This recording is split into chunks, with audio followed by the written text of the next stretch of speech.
There are so many restaurants in a big food city like New York.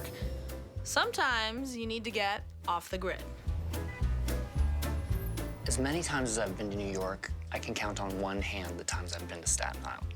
So the best way to get to Staten Island is on the ferry. There's a bar on board, $3 beers. What's not to like about that? The last time I was on Staten Island, I went to Enoteca Maria, and I cannot wait to go back.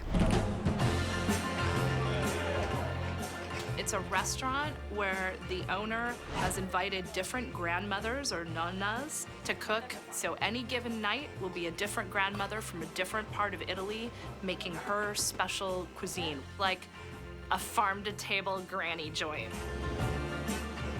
I grew up in an Italian kitchen, and most places do not hit that mark, which is kind of the motivation behind Enoteca Maria. If you say 5-star Michelin chef, or you say grandma, I'm going to grandma's. When Giovanna Gambino is in the kitchen, you might see some classics from Sicily, which is where she's from. One of her favorites is spedini. It could be veal, it could be pork, it could be chicken. I like the veal because it's nice and tender, and it really melts in your mouth. The filling starts with sauteed onions that are mashed slightly. In goes canned tomatoes.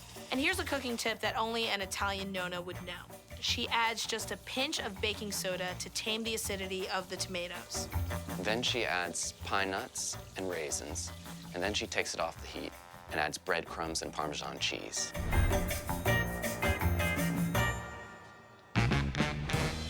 She takes little pieces of pounded out veal, lays the stuffing on it, rolls it up as our beautiful manicure, and then she puts it on a skewer.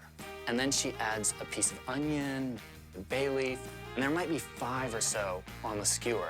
And then she rolls it in olive oil, breadcrumbs, and then it goes in the baking dish. When the spedini comes to you, they're over a salad, and then there's a really, really lovely caponata on the side. The veal was like crunchy on the outside, but had just that juicy, beautiful veal taste. There were just so many deep flavors going on in this dish, and it was so obvious that someone cared so deeply about it.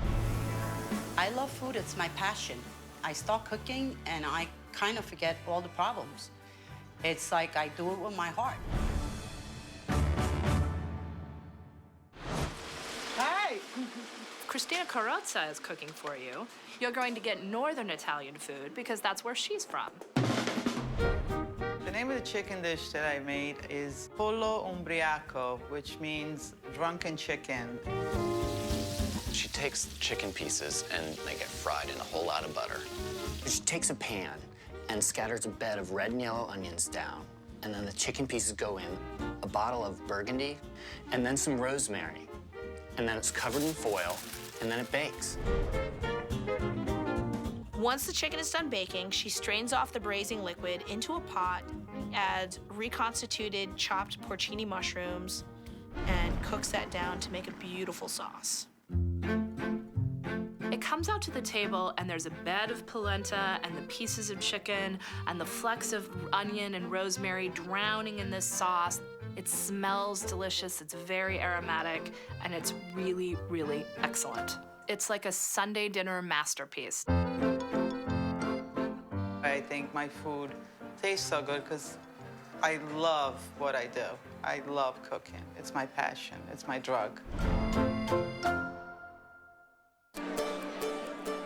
If you're not Italian and you don't have your own nonna, then Enoteca Maria is the place for you to go.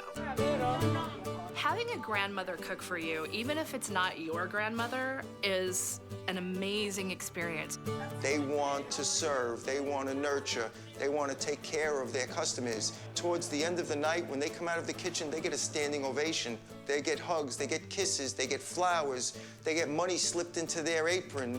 It is a rare treat to be able to know that when you step off the Staten Island ferry, walk 2 blocks, you can be treated to a home-style meal by a real Italian grandmother.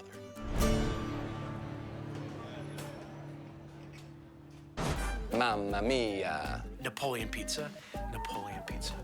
Very short pizza, very insecure. No, that wasn't it. Porchetta, porchetta, porchetta.